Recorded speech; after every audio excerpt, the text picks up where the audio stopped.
ये पूर्व का होता है, ये विचारों का नहीं होता है कि उनके विचार आए फिर वैराग्य ले लिया, ऐसा नहीं होता। ये पूर्व की धरोहर होती भजन की, वो भगाते हैं, ऐसा होता है।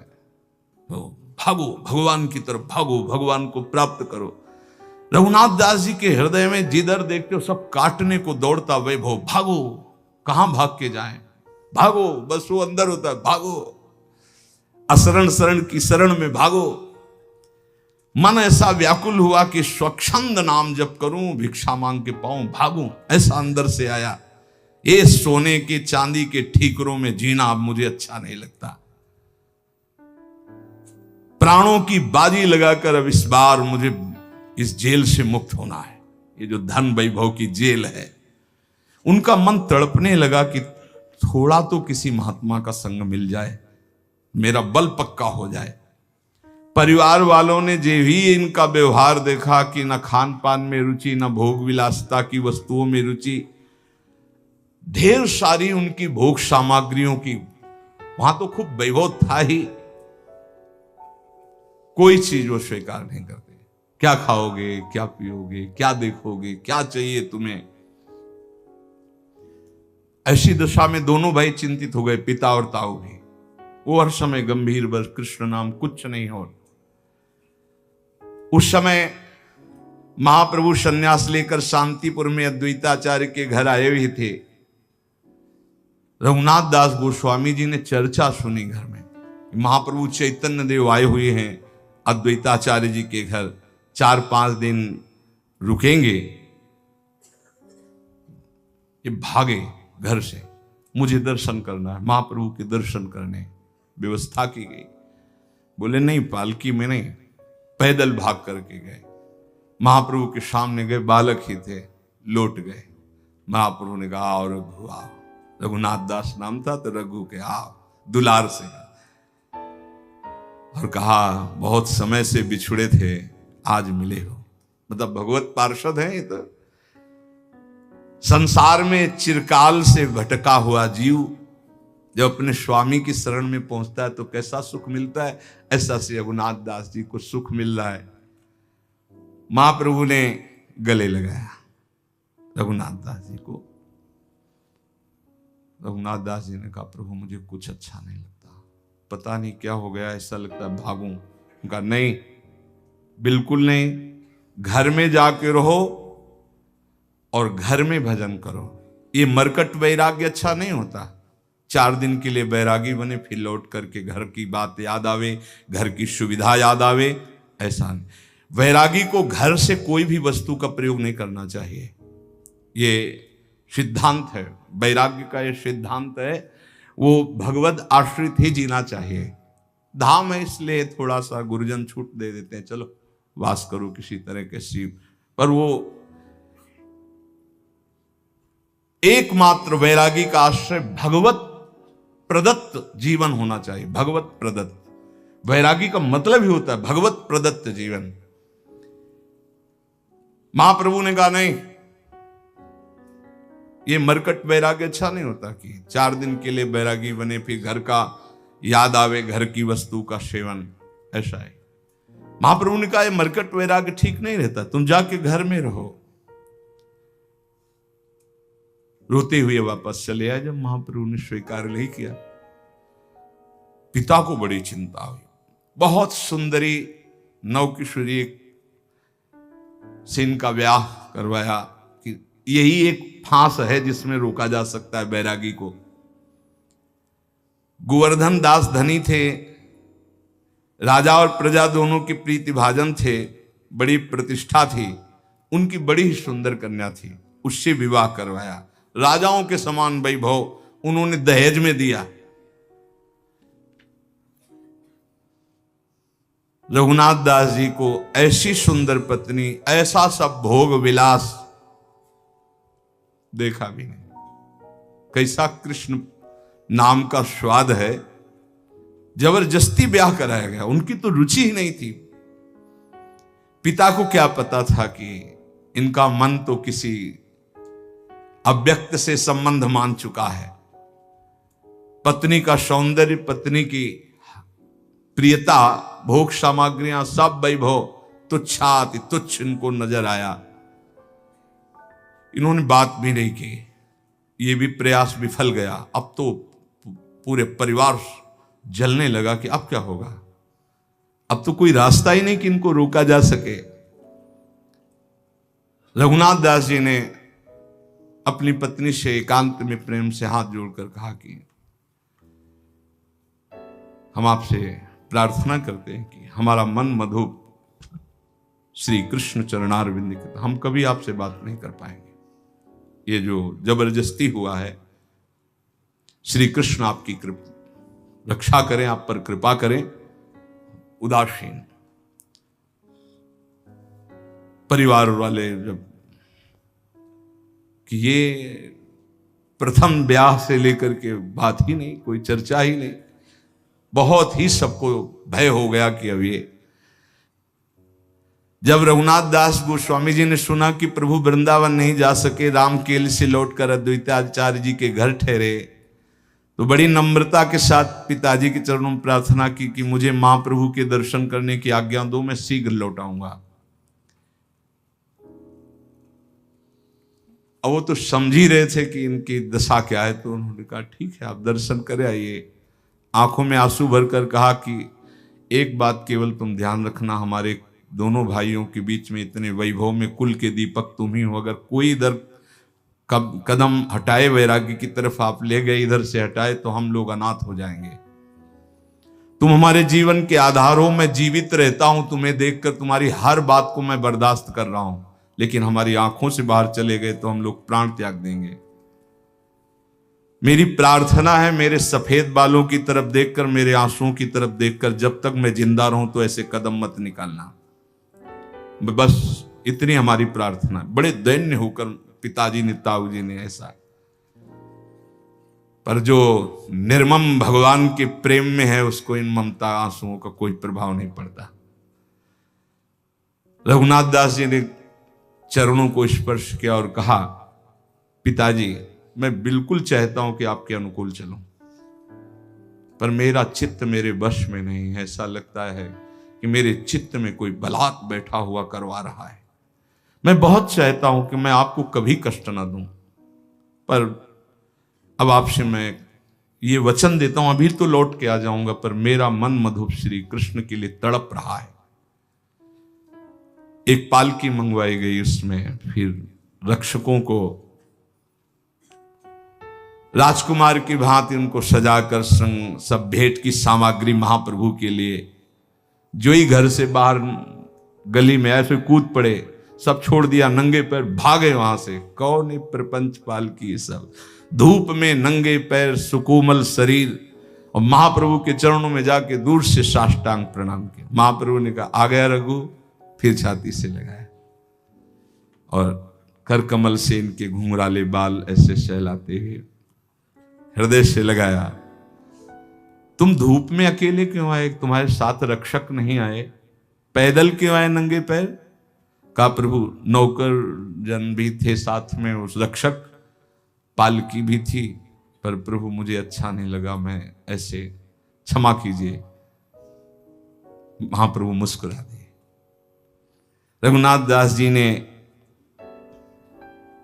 आंसुओं से भिगोते हुए महाप्रभु के काशाय वस्त्र में से कहा प्रभु अब दूरी सही नहीं जाती, अब आप अपने से दूर मत कीजिए मुझे।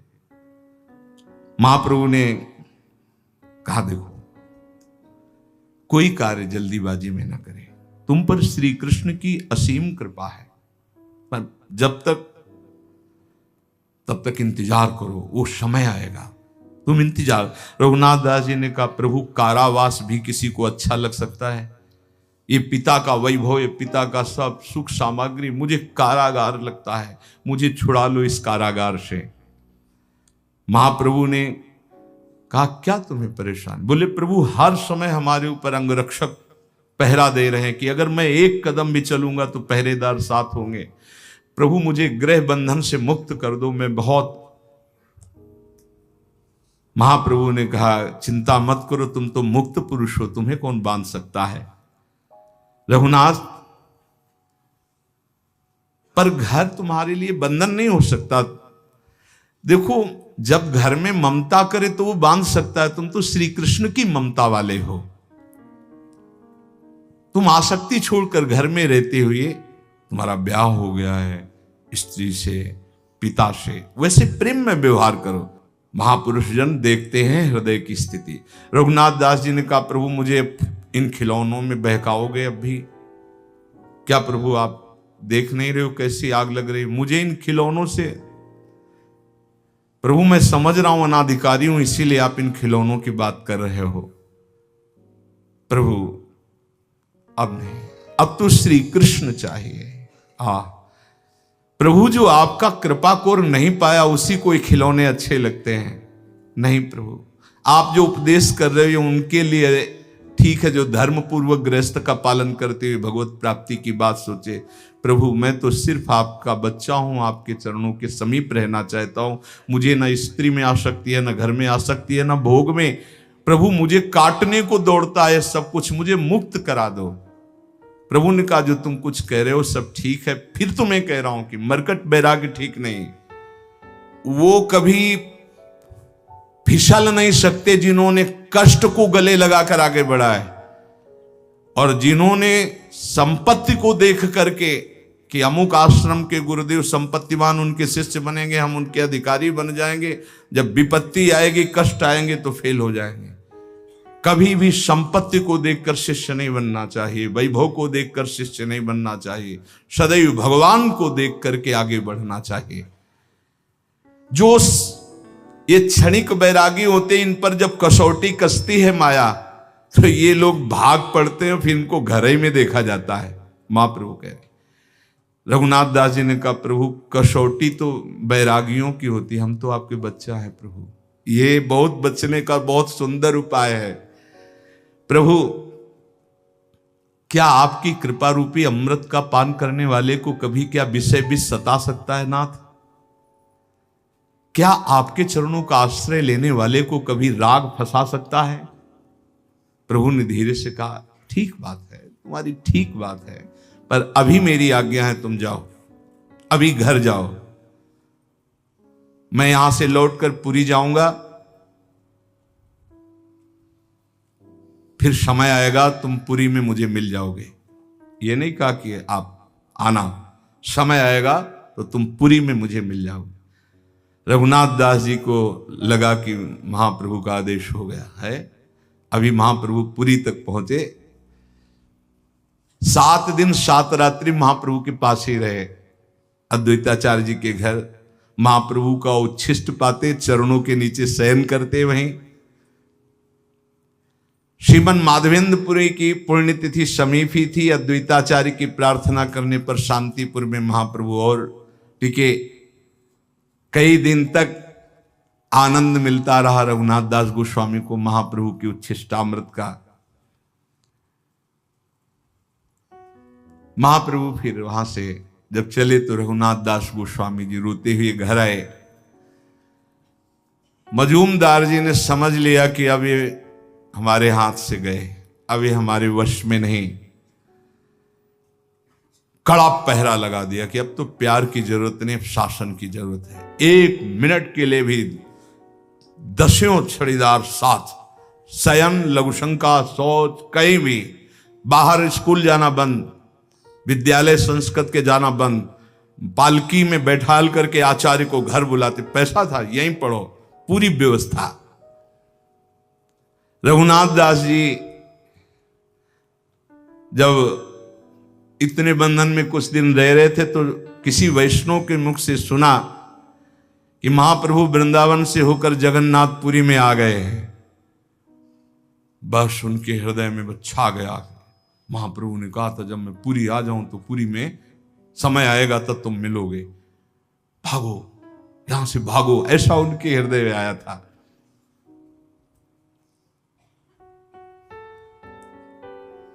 जो आचार्य पढ़ाने आते थे उनके मन में आया कि निकलने का एक ही उपाय है कि इन्हीं के संग पीछे निकला जाए। पीछे पीछे आचार्य के चलने लगे। उन्होंने कहा कि बस बस सम्मान के लिए इतना ही काफी है, तुम अंदर जाओ, क्योंकि तुम्हारे पिता ने इतनी सुरक्षा कर रखी है।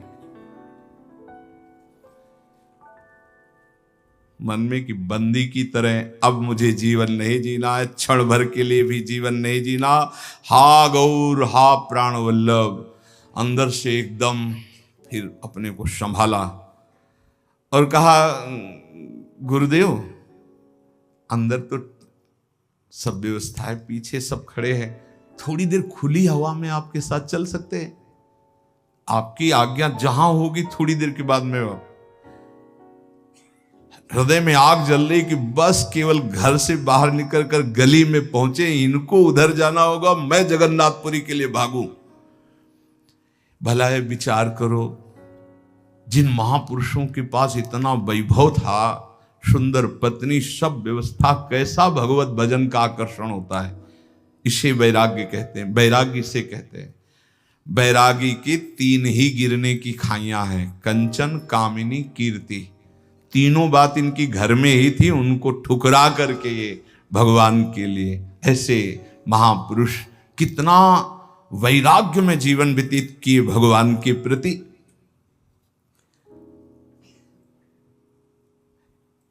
रघुनाथ जी जैसे कोई बावरा हो गया हो, पीछे पीछे उनके चले।